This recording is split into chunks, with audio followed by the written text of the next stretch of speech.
Hand over your bank accounts and credit cards. Excuse me? That was the first demand my mother-in-law threw at me, just 7 days after my wedding. I'm a state government employee with 10 years of service. Through diligent work, I had saved up $150,000 and even owned a condo in my name. And yet, my new mother-in-law, Margaret, claimed it was a family tradition for the matriarch to manage all assets and demanded I turn everything over to her. Did Jessica turn hers over? I asked, referring to my sister-in-law. Margaret's face hardened into a cold mask. Jessica is one of us. You're still an outsider. I shot a desperate glance at my husband, Leo, pleading for help. My mom has a point, Clara. Just give them to her. My husband never once took my side. That night, I packed my suitcase. If you walk out that door, don't you ever think of showing your face here again. With my mother-in-law's screams at my back, I walked out into the pouring rain. The next day, I had 99 missed calls from my husband. And then, I discovered a shocking truth. A loan for $150,000, taken out in my name, had already been transferred to my brother-in-law's account before we were even married. My in-laws tried to use the extended family to pressure me, gathering the relatives to force an apology. But this time, it was my turn to speak. Uncle Richard, before we decide who owes whom an apology, please take a look at this. The documents I presented detailed my brother-in-law's $800,000 in debt. And that day, I would also uncover a shocking family secret that had been hidden for 32 years. What in the world was happening in this family? Before the story begins, please subscribe and like this video, and comment where you're listening from, and I'll wish for happiness to find its way to you. It was exactly 1 week after our wedding day. I, Clara, was having dinner with my new family in their living room. A home-cooked pot roast and mashed potatoes, prepared by my mother-in-law, sat on the table. As the new daughter-in-law, I made sure to praise how delicious everything was with every bite. Each time, Margaret would beam with satisfaction. The meal was over, and I had just finished the dishes. Margaret called me over to the living room couch. My husband, Leo, was sitting on the floor in front of the TV, watching a comedy special. My brother-in-law, Ethan, and his wife, Jessica, were also there, each scrolling through their phones.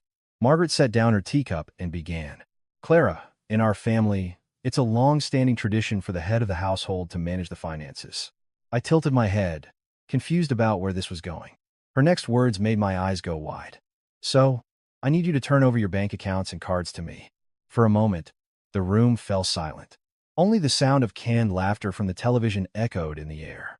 I couldn't believe what I was hearing. Demanding my accounts and cards, just 1 week into my marriage? I forced a smile and asked, "Oh, so Jessica, did you turn yours over as well?" Margaret's expression tightened for a second, but she quickly recovered her gentle smile. Jessica is a freelancer. Her income is too unpredictable, so there's not much to manage. But you're a state employee with a stable salary. It's different. A chill ran down my spine. I felt a profound sense of unfairness. But as a brand new member of the family, I found it difficult to argue openly. I looked at my husband. Leo's eyes were glued to the TV, his lips sealed shut. Not a single person offered a word of support. I sighed inwardly. I didn't want to start a fight. It's still the honeymoon phase, I told myself. Just be patient for a little longer. I'll need some time to think about it, Margaret. My mother-in-law's eyes narrowed slightly, but she didn't press the issue further. Fine, take your time. An awkward silence filled the room. I stood up and headed to the bathroom. Standing in front of the sink, I splashed cold water on my face. My reflection in the mirror looked pale and drawn. I couldn't understand why my heart felt so heavy. Leaving the bathroom, I noticed the pictures hanging on the living room wall. The frames were filled with family photos. Ethan's first birthday, his high school graduation, the day he left for basic training, photos from family vacations. There was a conspicuous number of photos of Margaret and Ethan together, but something was strange. There wasn't a single picture of my husband, Leo. They were brothers, so why were there only photos of the younger one? I returned to the living room and cautiously asked Margaret, "Margaret, where are Leo's childhood photos?" Her expression instantly froze. She placed the remote control on the sofa and said, "We lost them all when we moved." Her voice was stiffer than usual. I wanted to ask more, but her icy stare silenced me. I decided to let it go. Later that night, as I was walking down the hall to the bathroom, I heard a voice coming from the back porch. It was my brother-in-law, Ethan. He was on his phone, speaking in a low voice. "We can just use my sister-in-law's name. Just wait a little longer. It'll be sorted out soon." I froze. My sister-in-law's name? It sounded like he was talking about me. My heart sank. Just then, Ethan turned his head. Our eyes met, and he quickly ended the call. He forced an awkward smile. "Oh, Clara, you scared me. Just talking business with a friend, you know." Ethan's laugh seemed unnatural.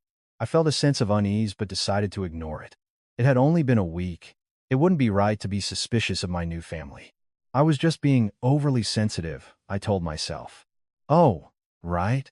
Working late, I see," I said, forcing a smile back before heading into the bathroom.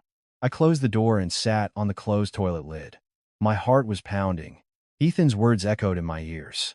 "Use my sister-in-law's name. It'll be sorted out soon." What could that possibly mean?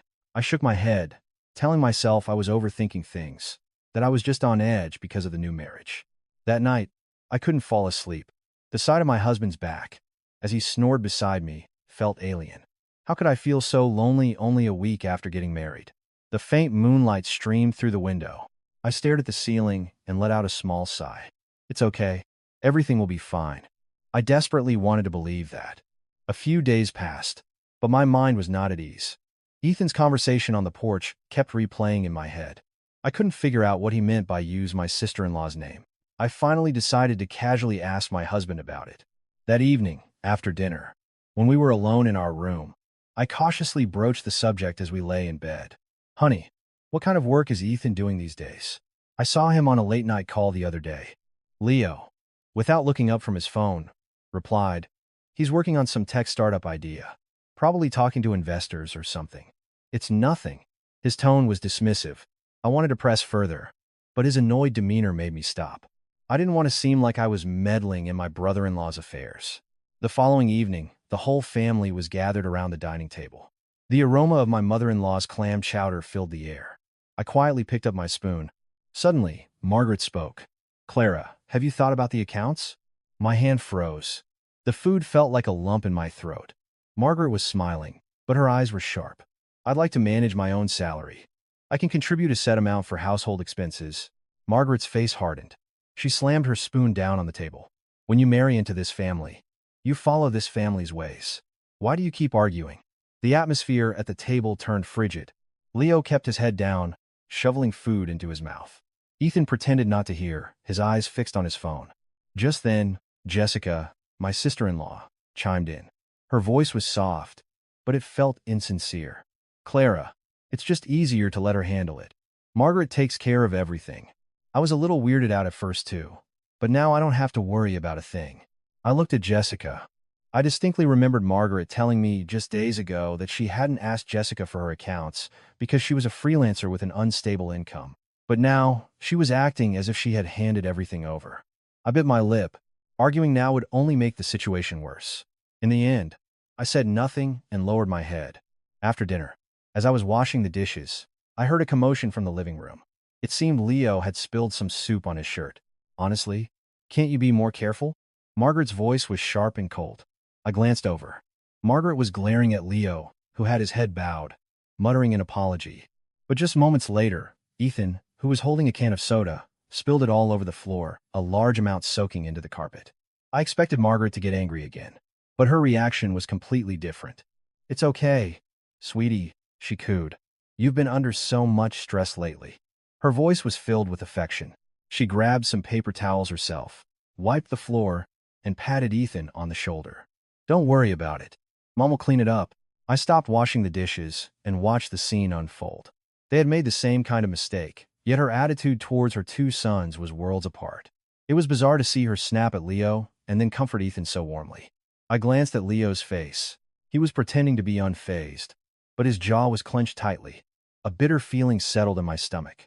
A few days later, on a weekend, I decided to visit the hair salon Margaret owned to say hello. It was my first time going since the wedding, so I brought a small gift, a fruit basket. I opened the door to the salon and paused. It was much quieter than I had expected. There were 6 styling chairs, but only one customer. I saw only one other employee. Margaret was at the front counter, talking to the employee. As I approached, I overheard the employee's voice. "Ma'am, are you just paying the interest again this month?" What about the principal? My ears perked up. Interest? Did she have a loan? Just then, Margaret saw me. Her expression changed in a flash. She quickly gestured to the employee, cutting the conversation short. Oh, Clara, you're here. What a surprise. Her voice was a tone higher than usual, as if she were forcing herself to sound cheerful. I smiled and handed her the fruit basket. I just wanted to stop by and say hi. It's my first time here, after all. Oh, you shouldn't have, Margaret said, taking the basket and guiding me inside. She made no mention of the conversation I had just overheard. I looked around the salon. The wallpaper was peeling in places, and one of the mirrors had a small crack. The furniture looked old and worn. She had said the salon was 30 years old, but it seemed poorly maintained. As Margaret made me a cup of coffee, she said, "Business has been a little slow lately. Two big chain salons opened up nearby." I nodded, but the talk of interest I'd overheard kept bothering me. It felt like her problems were more serious than just a slump in business. On my way home, I was lost in thought. Margaret's demand for my finances, Ethan's suspicious phone call, the struggling salon, it all felt connected somehow. But I had no proof. I tried to calm myself, thinking I was just being paranoid, that this was just what adjusting to married life was like. That night, lying in bed, I stared at the ceiling. The distance between me and my sleeping husband felt vast. It had been less than 2 weeks since our wedding. But why did I already feel so anxious? The sound of the wind whistled outside. I pulled the covers up to my chin and sighed. It's nothing. It's all in my head. I wanted to believe it, but the sense of dread that had taken root in my heart refused to go away. About 2 weeks into the marriage, I came home from work to a chilling atmosphere. The entire family was gathered in the living room. Margaret sat in the center of the sofa, flanked by Leo, Ethan, and Jessica. Her face was flushed with anger. As I stepped inside, she shot up from her seat. "You, get over here." Her voice was trembling. I put down my bag and cautiously approached. "Margaret, what's wrong?" She slammed her hand on the coffee table, making the teacups rattle. "How dare a new bride be so disrespectful? How many days have you ignored your mother-in-law's words?" My face hardened. It was about the bank accounts. She had been pressuring me for days, and I had been avoiding a direct answer. "Margaret, I told you I want to manage my own salary. I said I would give you money for household expenses every month." Her eyes blazed. "What? Are you talking back to me now?" I couldn't take it anymore. The emotions I had been suppressing finally boiled over. "Then you should demand the same from Jessica. We're both your daughters-in-law. Why are you only doing this to me?" The living room fell silent. Jessica looked flustered and lowered her head. Margaret's face turned an even deeper shade of red. "How dare you speak to me like that?" Just then, my husband, Leo, spoke up. I expected him to finally defend me, but his words were a complete betrayal. "Clara, my mom has a point. Just give them to her. For the sake of peace in the family." I couldn't believe my ears. My own husband was siding with his mother. My heart plummeted. "You're my husband. Why can't you take my side even once?" Leo looked down and mumbled, "She's the one who raised me. I don't want to hurt her feelings." Tears welled up in my eyes. In just 2 short weeks, I had realized my place in this family. To my husband, I wasn't his wife. I was just someone who came after his mother. I didn't say another word. I turned and walked into our bedroom. I opened the closet and pulled out my suitcase. My hands were shaking, but I started packing my things one by one. Underwear, toiletries, a few changes of clothes. Only the essentials. I could hear murmuring from the living room, but I didn't care. I zipped up the suitcase and slung my purse over my shoulder. When I opened the bedroom door, Margaret was standing in front of the front door, blocking my way with her arms outstretched. "And where do you think you're going?" I looked her straight in the eye. "I'm going to my parents' house." Her lip twitched. "If you walk out that door, don't you ever think of showing your face here again. Do you understand?" My heart pounded, but I didn't back down. I took a step forward. "I understand completely." Margaret's eyes widened. She clearly hadn't expected this response. I pushed past her and opened the front door. It was raining outside. Heavy drops hammered against the pavement. Without an umbrella, I stepped out. "Clara." I heard my husband's voice behind me, but I didn't look back. The wheels of my suitcase rolled over the wet ground.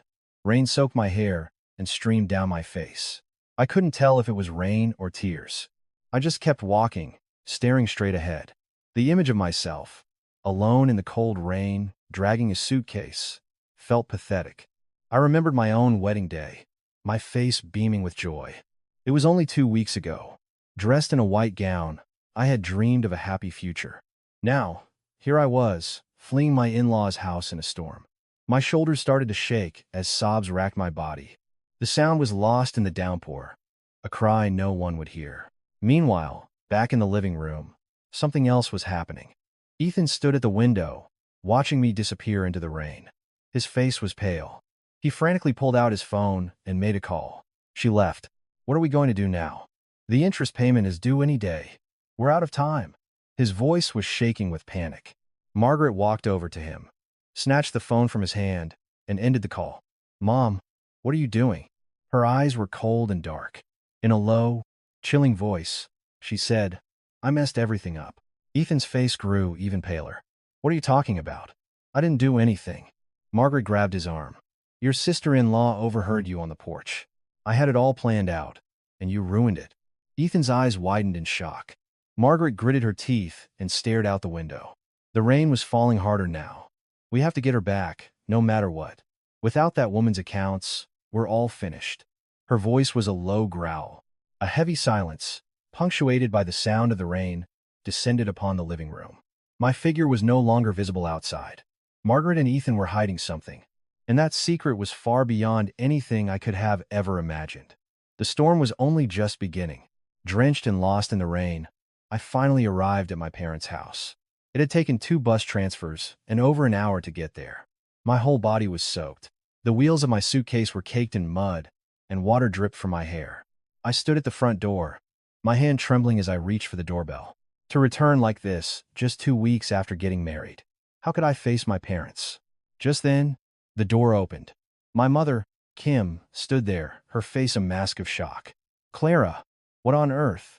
I tried to speak, but my throat was tight, and no words came out. Tears just streamed down my face. My mother said nothing, simply pulling me into a hug. My wet clothes soaked her, but she didn't care. Come in. First, get inside and change your clothes. My father, Frank, who had been reading the newspaper in the living room, got up. His expression hardened the moment he saw me. Clara, what happened?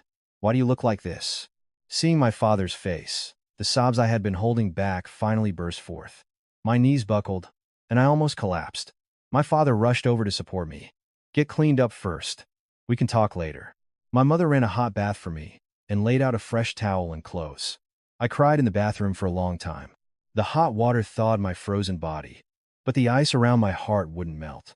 When I came out, a steaming bowl of my mother's chili was on the table. She must have quickly made it. The familiar aroma rose from the bowl. Did you eat? Eat this first. You need something warm. I sat at the table. I picked up a spoon, but my hand was shaking so much I could barely lift it. My mother gently rubbed my back. Take your time. No one's rushing you. I took a spoonful and put it in my mouth.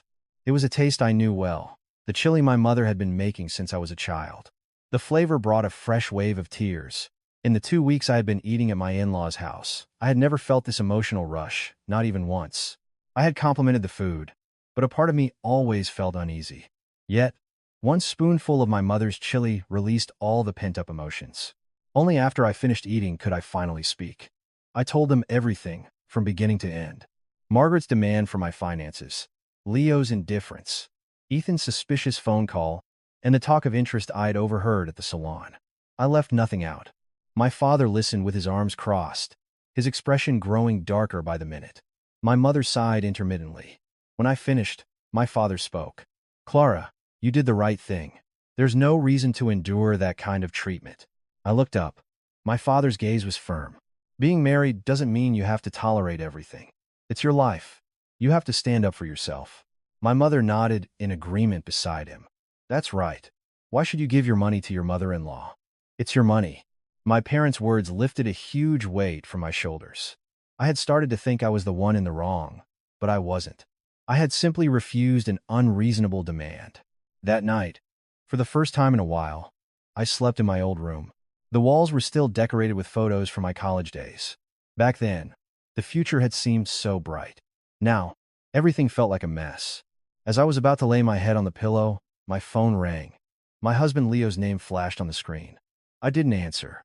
The phone stopped, then immediately started ringing again. I ignored it. The calls kept coming. 10 times. 20. 30. It was relentless. I switched my phone to silent and placed it face down on my desk. The next morning, I checked my phone. 99 missed calls. Dozens of text messages. I started reading them. Mom's blood pressure is through the roof because of you. This is all your fault. Get back here right now. What a disgrace in front of the whole family. You're a disgrace to this family. The whole neighborhood is talking. You have to take responsibility for this. Is this how a daughter-in-law is supposed to act? Running to your parents to tattle? Pathetic. My hands trembled as I read the messages. 99 calls and dozens of texts, and not a single one said, "Are you okay? Where are you? I'm sorry. I'm worried." There was no sincere apology, not a single word of concern for his wife. It was all about his mother, the family's reputation, and his own position. My grip on the phone loosened. I felt completely empty. What was I to this man? The question escaped my lips as a whisper. We had dated for a year and a half, and I truly believed I could trust him. I had cried tears of joy when he proposed. On our wedding day, I had wholeheartedly believed his promise to be with me forever. This man. Now? This was a man who didn't even ask if his wife was okay after she walked out into a storm.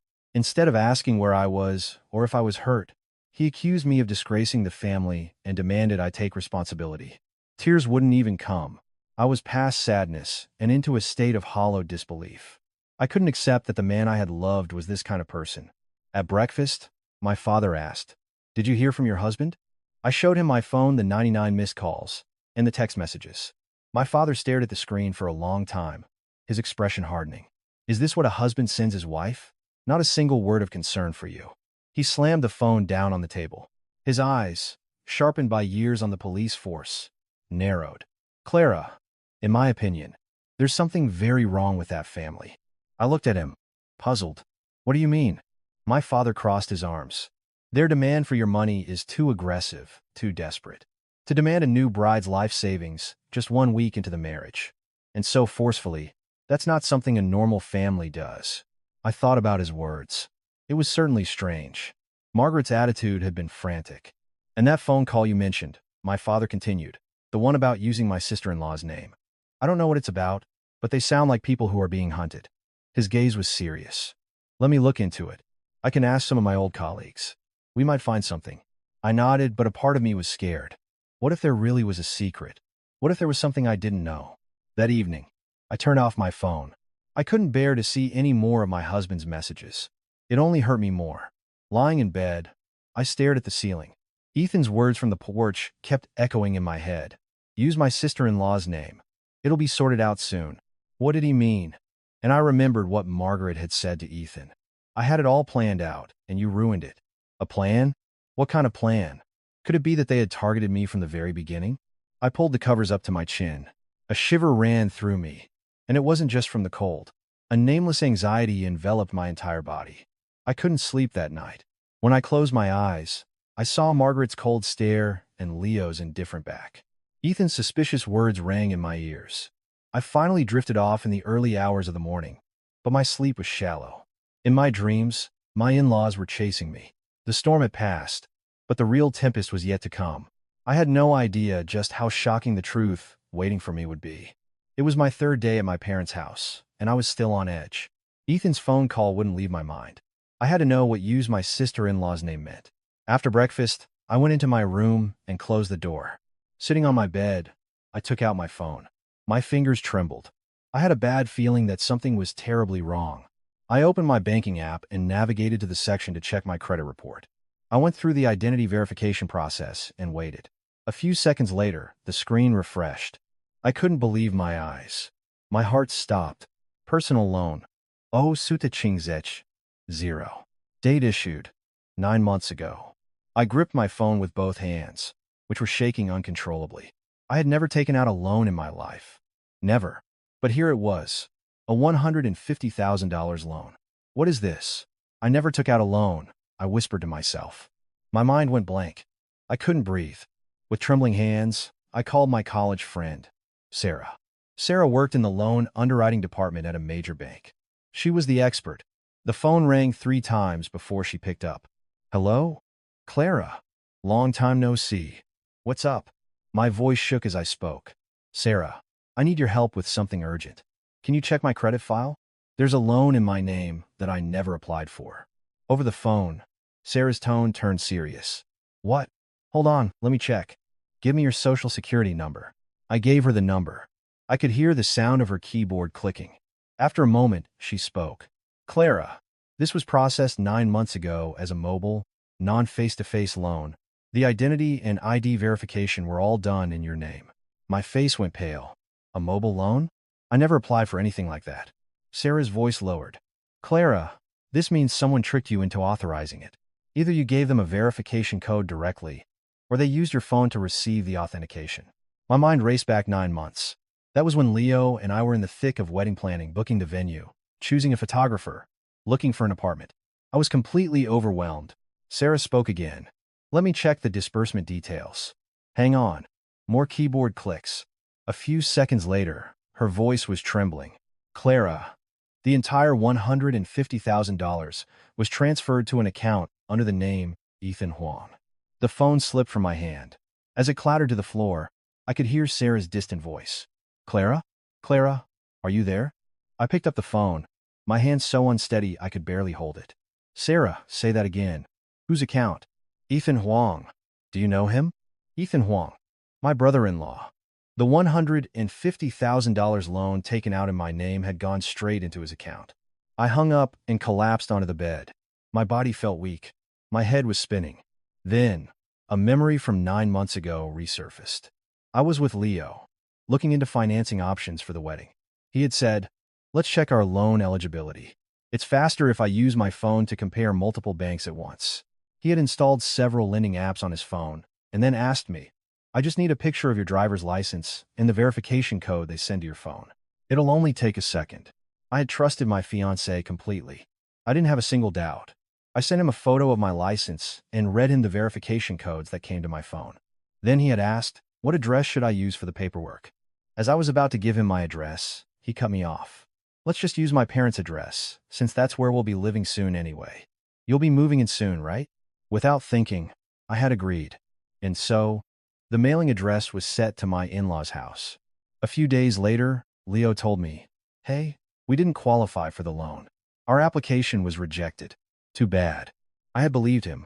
I thought, oh well, we'll find another way. But that was a lie. The loan hadn't been rejected. It had been approved. $150,000 was borrowed in my name and sent to Ethan's account. Since all notifications went to Leo's phone and all mail went to his parents' house, I never knew. It was all a calculated scam. I buried my face in my hands. Tears streamed through my fingers. My whole body shook. They targeted me from the very beginning. My voice was a choked whisper. It wasn't love. It was fraud. The memories of our year-and-a-half relationship flashed through my mind. Leo's kind smile when we first met. The bouquets he brought on anniversaries. The way he knelt to propose. The moment we held hands at our wedding. It was all an act. A performance designed to deceive me. Leo hadn't married me for love. He had approached me to swindle me out of my money. I collapsed onto the bed and sobbed, burying my face in a pillow to muffle the sound, but the cries escaped anyway. My shoulders heaved. How could I have been so blind? How did I not see it? I felt like a fool. I had been duped by words of love, lost my savings, and was now saddled with a massive debt, $150,000. It would take me over a decade to pay that back on my salary, and that money had gone, without my knowledge, straight into my brother-in-law's pocket. After a long time, I lifted my head. My eyes were swollen shut. My reflection in the mirror was a wreck. Just then, there was a knock on the door. Clara, are you okay? It was my mother. I quickly wiped my tears. Yes, I'm fine. Just a minute. I splashed water on my face in the bathroom before coming out, but I couldn't hide my swollen eyes. My mother's expression immediately hardened. What is it? Why were you crying? I couldn't hide it anymore. I told my parents everything I had just discovered. The $150,000 loan. The transfer to Ethan's account. The way Leo had tricked me 9 months ago. My father's face turned beet red. He clenched his fists. Those bastards. They targeted our daughter from the start. My mother, her eyes glistening with tears, pulled me into a hug. Oh, my poor Clara. How devastated you must be. What are we going to do? My father shot up from his seat. We can't just sit here. We need to report this to the police right now. I grabbed his arm. Dad, wait. We need to gather evidence first. If we report it without proof, they could deny everything. My 10 years as a civil servant hadn't been for nothing. Even in my shock, I didn't lose my composure. My meticulous, by-the-book nature was an asset now. I'll ask Sarah to get me official copies of the loan agreement and transfer records. And I'm going to screenshot all my text messages with Leo. My father nodded. You're right. Evidence is key. Let's prepare everything so they have no way out. I picked up my phone. My hands were still shaking, but my gaze was resolute. I was done crying. I had to make them pay for what they did. And then some. I called Sarah back and asked her to officially issue all the loan documents and transfer records. She readily agreed to help. After hanging up, I looked out the window. The sky had cleared. The heavy rain from a few days ago now a distant memory. Just you wait, I thought. I won't let you get away with this. My voice was a low whisper. My eyes were no longer filled with tears, but with determination. The war was just beginning. A few days after I discovered the fraudulent loan, my father, Frank, took matters into his own hands. With over 30 years on the police force, he knew how to conduct an investigation better than anyone. I'll handle this, he said. I have a feeling there's more to this family's story. He began to discreetly ask around the in-laws' neighborhood. He also called in a favor from some old colleagues to run a credit check on Ethan. He spent days gathering information. When he returned a few days later, his face was grim. He held up his phone. Clara, look at this. He showed me a series of photos. I scrolled through them. The first was of an alley behind Margaret's salon. Taped to the wall was a piece of paper with bold red letters. Final notice of collection. Debtor. Ethan Huang. Payment demanded by Apex Collections Agency. My eyes widened. A collections agency? Ethan was being hounded for unpaid debts. The next photo was similar. A notice from a different collections agency. The third and fourth photos were the same, all demanding payment from Ethan. What is all this, Dad? My voice trembled. He sighed. That kid is in debt up to his eyeballs. I spoke to the realtor in the office next to the salon. My father recounted his conversation. He had approached a realtor in his 60s who was sweeping the sidewalk in front of his shop. Excuse me, my father began. That hair salon over there. It looks like it's been around for a while. The realtor stopped sweeping. Oh, that place? Over 30 years. But business doesn't seem to be doing so well these days. Really? Why's that? The realtor lowered his voice. You know their younger son? The one who was bragging about making it big with crypto. Lately, loan sharks have been showing up constantly. We all close up early because it's scary. My father's ears perked up. Loan sharks? Yeah. Guys in black suits pull up in cars, shouting and banging on the door. Pay up. Where are you hiding? The whole neighborhood knows. It's a shame. Really? The realtor sighed. The salon owner worked her whole life to build that business, and now it looks like she's going to lose it all to pay off her son's debts. My father pressed for more details.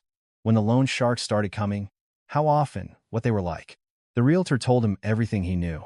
After hearing the story, my father was convinced that Ethan's debts were massive. After hearing my father's story, I contacted Sarah again. I asked her to see if she could find out the official total of Ethan's debt. She did what she could through the banking system. The next day, she called. Clara, I've looked into it. It's bad. I sat on my bed, clutching the phone. How much?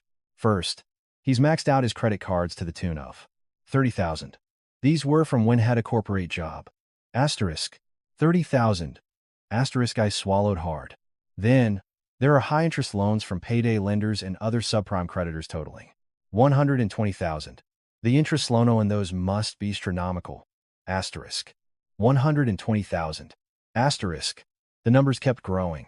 But that's not the worst of it. Sarah's voice grew even lower. The illegal loan sharks don't show up on official records. But based on what your father found and the realtor's testimony, my estimate is that he owes at least $650,000 to them. My hand went limp. I almost dropped my phone. $650,000? Yeah. Add it all up. $30,000 in credit cards, $120,000 in predatory loans, and $650,000 in illegal debt. That's over. Bashawan. I couldn't speak for a long time. The number was so large it didn't feel real. Clara? You there? Yeah? I'm here. Thanks. Sarah. I hung up and sat there, stunned. My mind was a mess. The number $800,000 spun in my head. At dinner that night, I told my parents what I had learned from Sarah. My father's face turned crimson. $800,000? That kid is in debt for that much? My mother covered her mouth with her hand. My goodness. How could anyone ever repay that? My father slammed his fist on the table, making the dishes rattle. So that's what this was all about. They targeted our daughter from the very beginning to pay off his debts. The entire marriage was a scam. They were planning to use my daughter as their personal ATM. His voice shook with a mixture of rage and sorrow. I bowed my head. My father was right. From the start, I wasn't a beloved daughter-in-law. I was a tool to pay off their debt. The year-and-a-half romance, the sweet proposal, the happy wedding, it was all part of a meticulously planned fraud. But I didn't cry. I had already cried enough. Now, I needed something other than tears. Dad. Mom. I'm not going to be a victim anymore, I said, my voice firm. My eyes had a new look in them. I'm going to gather all the evidence and fight this legally. I'm going to get back every single penny. My father nodded. You have to. I'll help you. That night, I began to systematically organize the evidence. My decade of experience as a civil servant paid off. I was an expert at paperwork. First, I printed the loan documents and transfer records that Sarah had officially issued. The dates, amounts, and account numbers were all clearly visible. Next, I organized the photos my father had taken of the collection notices, sorting them by date and agency. I didn't forget the realtor's testimony. My father had recorded the conversation, and I saved the file to a USB drive. Finally, I took screenshots of every text message exchanged with Leo. The ones about looking for a loan before the wedding, the one where he lied about being rejected, and the 99 messages he sent after I left. I compiled all of this into a thick binder. This should be enough, I muttered, looking at the file. The next step was to hire a lawyer. My father introduced me to an old friend of his, a lawyer who specialized in civil and criminal cases. After hearing my story and reviewing the evidence, the lawyer nodded. The chances of winning are very high. The evidence is solid. We planned our strategy. We would file for divorce and press criminal charges simultaneously. Ethan would be charged with fraud, and Margaret with conspiracy. Just as we were finalizing our plans, I got a call from my in-laws. It was Leo. His voice was tense. Clara. Uncle Richard has called a family meeting. All the relatives will be there. You need to come and apologize for your behavior. I held the phone to my ear and paused. Then, I answered calmly, All right, I'll be there. After I hung up, my parents looked at me with concern. Clara, are you really going? You don't know what they might do to you, my mother said. My father looked worried too. I picked up the thick binder of evidence from my desk. I looked at my parents and said, It's okay. This time, it's my turn to speak. My gaze was steady. I was no longer the victimized daughter-in-law. I'm going to show them exactly who needs to apologize to whom. My father patted my shoulder. That's my girl. Go in there and give them hell. My mother, though still worried, had a look of trust in her eyes. Be careful. Don't let your emotions get the best of you. I nodded. My heart was pounding, but I wasn't afraid. In fact, I was looking forward to it. The time had finally come to reveal the truth. Outside, the sun was setting, painting the sky in shades of red. As I placed the binder in my bag, I thought, tomorrow, everything changes. The calm before the storm filled the room. The real fight was about to begin. The day of the family meeting arrived. I dressed neatly and drove to my in-laws' house. My heart was racing, but my steps were steady. I clutched the binder, filled with evidence. When I opened the front door, the living room came into view. Chairs and sofas were arranged in a circle, occupied by more than a dozen relatives. The atmosphere was heavy. In the center sat the family patriarch, Uncle Richard. Even in his 70s, his gaze was sharp, radiating the authority of a retired businessman. My mother-in-law, Margaret, sat beside him, her eyes red and swollen as if she had been crying. My husband, Leo, sat in a corner with his head hung low. Ethan was nowhere to be seen. As I entered, all eyes turned to me. The relatives' gazes were cold. I could hear them whispering, Is that her? The one who ran away after just 2 weeks? Young people these days have no respect. I kept my expression neutral and walked to the center of the room. Uncle Richard spoke first, his voice low and solemn. Are you Clara? Yes, Uncle Richard. Sit down. I sat in an empty chair, placing the binder on my lap. Uncle Richard cleared his throat and continued. We are gathered here today to resolve a family matter. What is this nonsense about a new bride running away from home? You will apologize properly to your elders. The relatives nodded in agreement, their eyes filled with accusation. Just then, Margaret dabbed her eyes with a handkerchief. What did I do so wrong for her to slander me like this? All I did was ask her to let me manage the finances, and she just up and left. I haven't been able to sleep at all. Her voice trembled, and tears welled in her eyes. She looked every bit the victim. One of the relatives glared at me. Such a disrespectful young woman. How dare you talk back to your mother-in-law? Exactly. Brides these days have no manners. She should get on her knees and beg for forgiveness. Criticism came from all directions. I bit my lip, my grip on the binder so tight the cover began to crease. Leo still had his head down, silent. He offered no defense for his wife, not even making eye contact. Slowly, I stood up. The room fell silent. All eyes were on me, Uncle Richard, and to all the elders present here today. My voice was steady, clear, and calm. Before we decide who owes whom an apology, please take a look at this. I opened the binder and took out several documents, spreading them on the coffee table in front of Uncle Richard. What is this? He asked, picking up a sheet. He squinted, reading the contents. I explained calmly. The first document is a summary of my brother-in-law Ethan's debts. $30,000 in credit card debt, $120,000 in high-interest loans, and $650,000 in illegal loans from loan sharks. The total is over $800,000. A murmur spread through the room. What? $800,000? Ethan has $800,000 in debt? He said he was investing in crypto. It was all a lie? The relatives' faces filled with shock. They looked at each other, whispering. Margaret's face turned white, her lips trembling. I pointed to the second document. This is the transfer record for a $150,000 loan taken out in my name. 9 months ago, without my knowledge, this loan was processed, and the entire amount was deposited into Ethan's bank account. Uncle Richard's eyes widened. His hand, holding the paper, began to shake. What are you saying? You're saying they stole money from you? I nodded. Yes. Before the wedding, Leo told me he was looking into a loan for our wedding fund and asked for my ID and verification codes. He then lied and said the loan was rejected, when in fact he had taken out $150,000 in my name and given it to Ethan. The room was frozen. The relatives' expressions had completely changed. The people who had been criticizing me just moments ago were now staring at Margaret and Leo. My God, they committed fraud. They stole from their own daughter-in-law. How could they? Margaret shot up from her seat, her face beet red. She's lying. She forged those documents. My Ethan would never do such a thing. Her voice was shrill, but her hands were shaking, and her eyes darted around nervously. I produced a third set of documents. These are photos of the collection notices posted in the alley behind Margaret's salon. And this is a recording of the testimony from the neighboring business owner, who stated that loan sharks frequently come looking for Ethan. The color drained from Margaret's face. She staggered backward, as if her legs had given out. Uncle Richard slammed the documents down on the table with a loud thud. His face was flushed with rage. Margaret, what is the meaning of this? His voice was a low growl. You scammed your daughter-in-law? You took out a loan in her name to pay your son's debts? Is this the kind of honor the Huang family stands for? Margaret opened and closed her mouth, searching for an excuse, but no words came out. For the first time, Leo lifted his head. His face was ashen. Uncle Richard, I swear I didn't know everything.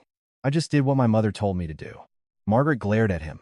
What are you saying, you ungrateful child? Leo flinched, but continued. It's the truth. You're the one who told me to get Clara's ID. You're the one who told me to use our address for the loan paperwork. The room erupted in murmurs. The relatives' gazes on Margaret turned icy. Uncle Richard stood up abruptly.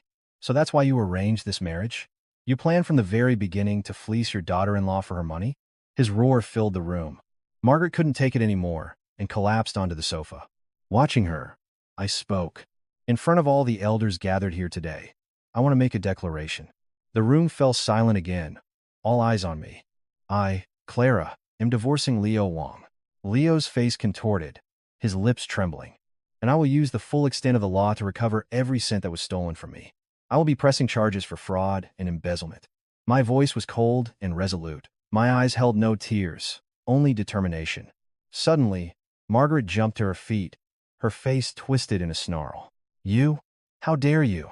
She lunged toward me, but before she could take 2 steps, she swayed and collapsed to the floor. Her eyes rolled back in her head. Mom! Leo rushed to her side. The relatives jumped up in alarm. Call 911. Get some water. The room descended into chaos. Margaret lay unconscious on the floor. I watched the scene for a moment, then calmly gathered my documents. There was no reason for me to stay any longer. Leo grabbed my arm. Clara, I swear I didn't know. I was just doing what she said. Please. I shook his hand off, my gaze frigid. It's too late. I turned and walked toward the front door. I could hear Leo's voice behind me, but I didn't look back. I opened the door and stepped outside. The sunlight was blinding. I took a deep breath. A sense of relief washed over me, as if a great weight had been lifted. I began to walk away, slowly. The real battle was just beginning. I would fight it in court, and I would get everything back, not just the money, but my stolen dignity as well. A few days after the family meeting, I began preparing for the divorce proceedings. I hired the lawyer my father had recommended. He started gathering the necessary paperwork. We'll need your marriage certificate, family records, and proof of residency, he instructed. I went to the county clerk's office to get the documents. After working in a government building for over a decade, I was familiar with the process. With the papers in hand, I headed to the lawyer's office. He began reviewing them one by one. He looked over the marriage certificate, then the family records, and suddenly he paused. Wait a minute. His eyes narrowed as he examined a document more closely. Clara, did you see this? I looked where he was pointing. It was a section on the official family record. Something was unusual next to my mother-in-law Margaret's name. What is it? The lawyer explained. It seems your husband, Leo, has a different birth mother. Margaret is his stepmother.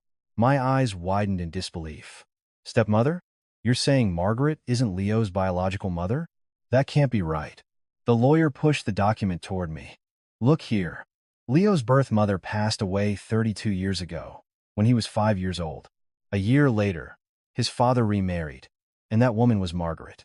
I stared at the document. The lawyer was right. Leo's birth mother was someone else. Margaret was his stepmother. What about Ethan?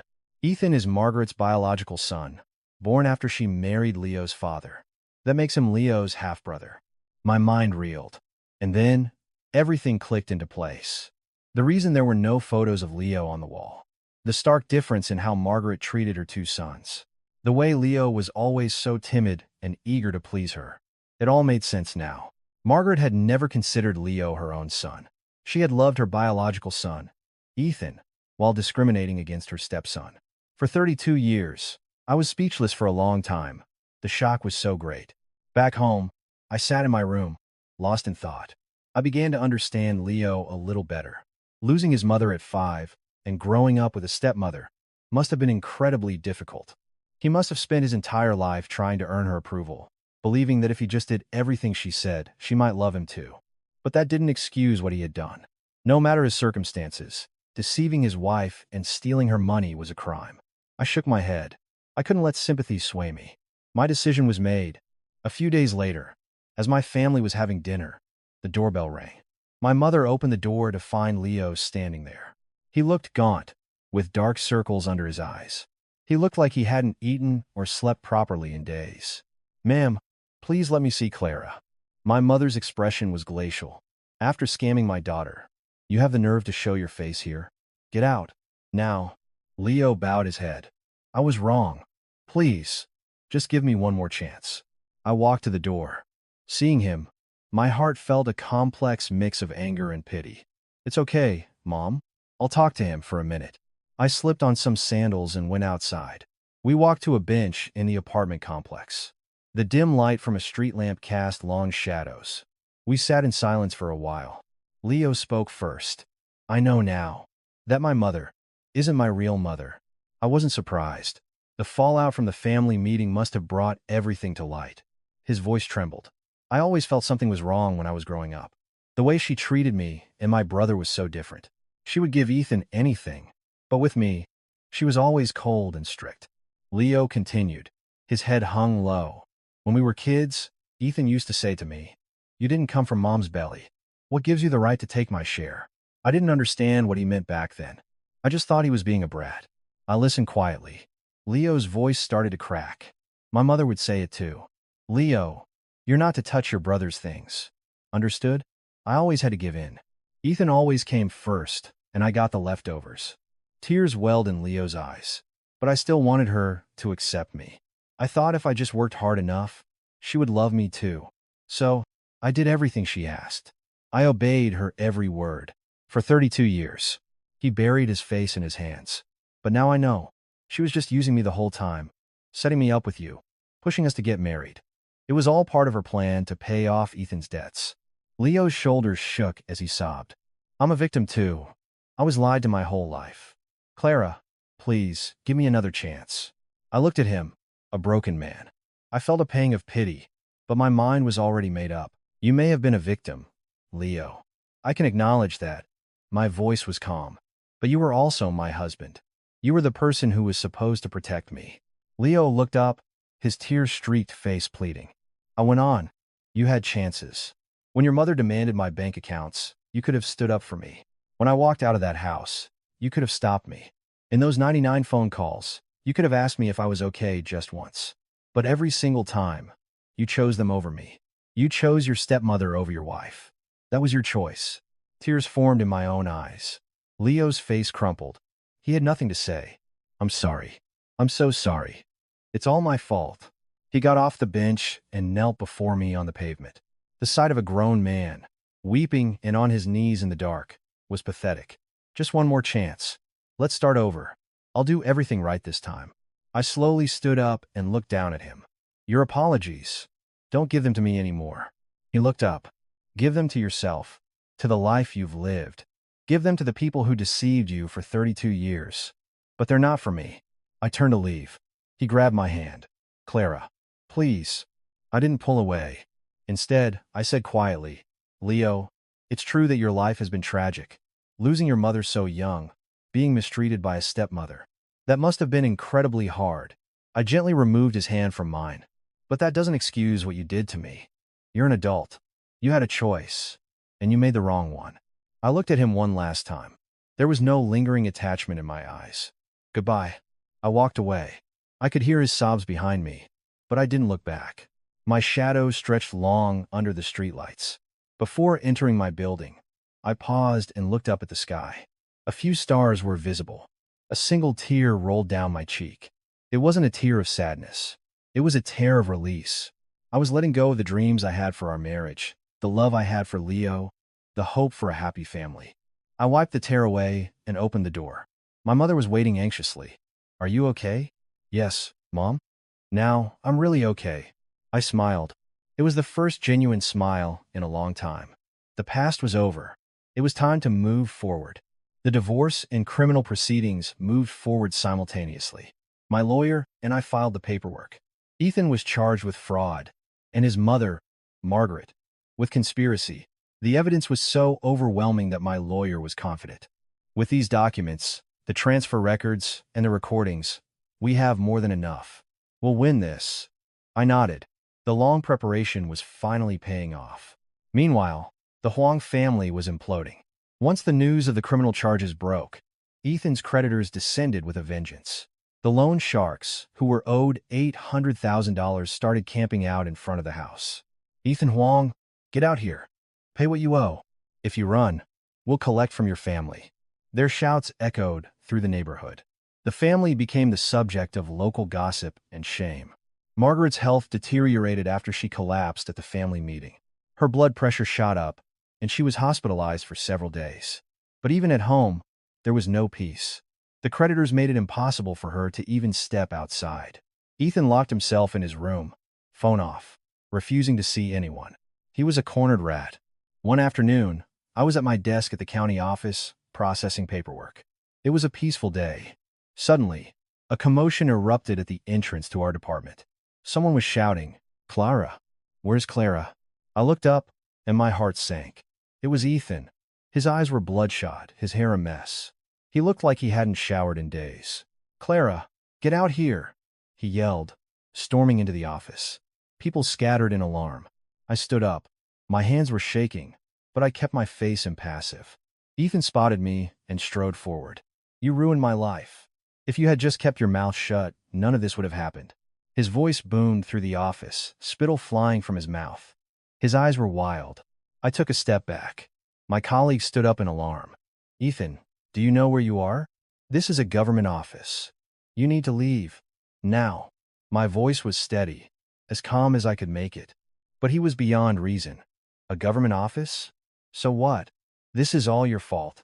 He grabbed a nearby chair and smashed it on the floor. With a loud crash, the chair splintered. The office descended into chaos. People screamed and fled.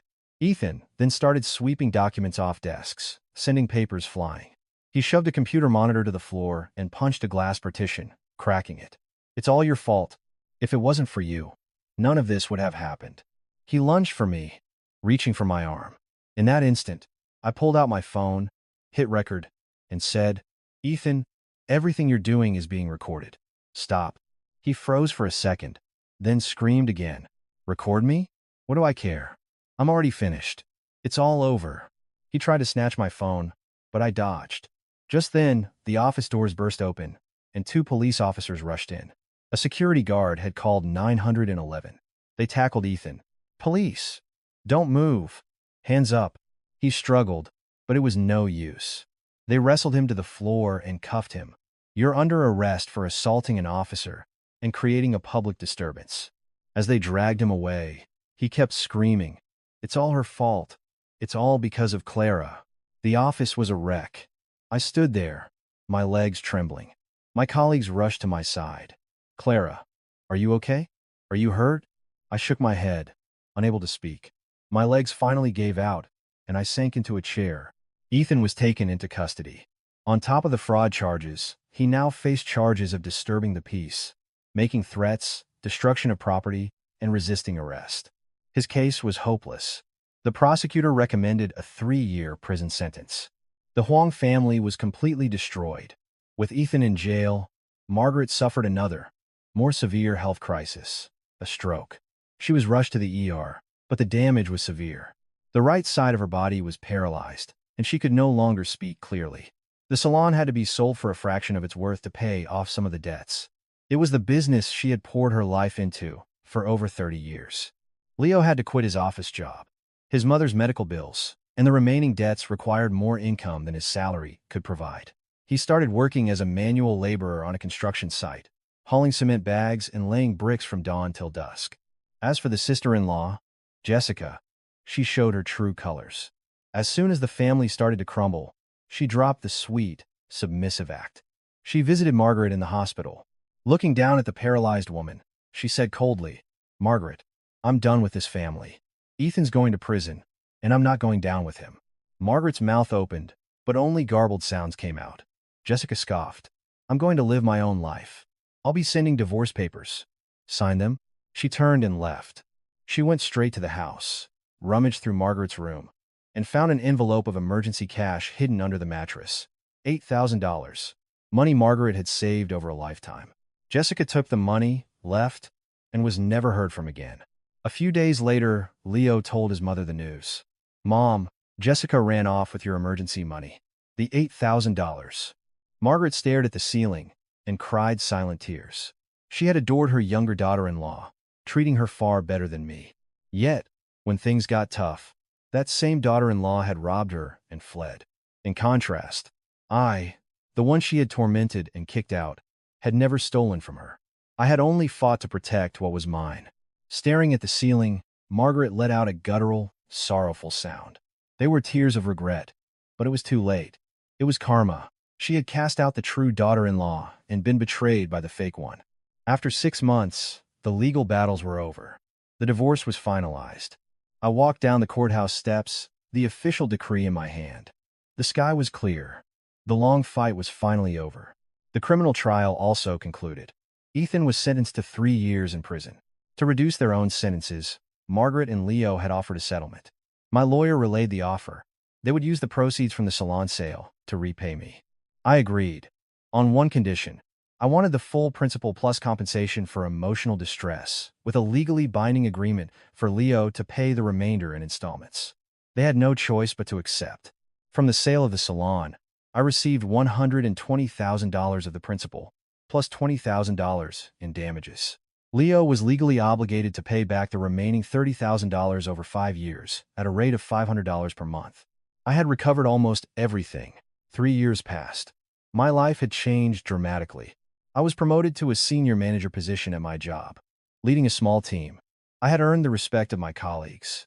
After work, I would return to my own condo, the one I had fought to keep. On weekends, I'd have dinner with my parents. It was a simple, warm, and peaceful life. Around that time, someone new entered my life. His name was David, a director at a construction firm that often worked with the county. He was 41, tall, with a kind face and a thoughtful, serious way of speaking. He never made empty promises. After about a year of getting to know each other, I told him everything about my past. He listened patiently, without a hint of judgment. When I finished, he took my hand. "None of that was your fault, Clara. The fact that you overcame it all just shows how strong you are. I love the person you are now, and I want to be by your side."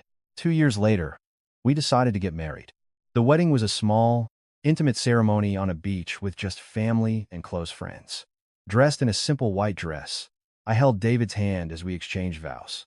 "I'll make you happy for the rest of our lives," he whispered. I smiled and nodded. As for my former in-laws, Margaret was in a long-term care facility, paralyzed and alone. The relatives had abandoned her. Ethan was serving his time in prison, writing letters of apology that his mother could no longer read. Leo was still working construction, paying off his debts and sending me $500 every month. He never visited his stepmother again. Jessica, after being dumped by the rich man she ran off with, was rumored to be living in a tiny, run-down apartment somewhere. It was karma for them all. As the sun set over the ocean, David and I walked along the shore. "Ready to go?" he asked, squeezing my hand. "To our new life?" I nodded and smiled. "Yes, let's go." 3 years ago, when I walked out of that house into the rain, I thought my life was over. But it wasn't. It was the beginning. After the storm, the sky is always clearer. I believe that, and that's how I survived. And in that moment, walking on the beach with my new husband, I was happier than I had ever been. A new life was just beginning. If today's story resonated with you, even in a small way, please feel free to visit again. If you have a moment, leave a kind word for the protagonist of this story.